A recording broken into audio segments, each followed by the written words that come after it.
It's Richard here, and today we're having a look at the Xiaomi wallet. It's allegedly a genuine leather wallet, which I purchased from AliExpress from a seller called Homesway eLive Store for around £13.50. So it comes in this nice cardboard box, nice picture of it. I think this is a Chinese domestic market product. It's only got Chinese writing on the back, and let's have a look what's inside. So it comes wrapped and some paper, which I've already opened. So I have already opened this because everyone was curious what it was like at work, so I kind of had to get it out of the box. So the material feels nice. It's a nice feeling material. I don't believe it's genuine leather. If it is, it's incredibly thin.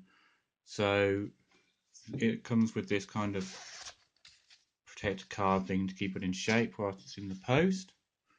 Whether that's needed with a big box or not, I'm not sure. So anyway, you've got a decent amount of card slots, but not too many. Another slot up here, and two pockets here and here, which you could use for your coins. However, I find they usually fall out. Driving license holder, although this material isn't that see-through here. So if you did put your wallet in it, you would want to keep it, you would need to pull it out if you needed to show anyone. Anyway, two note sections. You could use one for notes, one for receipts. So the build quality is nice. You've got a little Me logo there.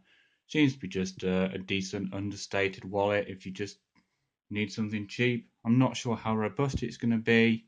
I'll maybe put a description on, or a comment thing box, whatever you call them, annotation to say how it's gone in a few months' time, because I do intend to use this as my main wallet.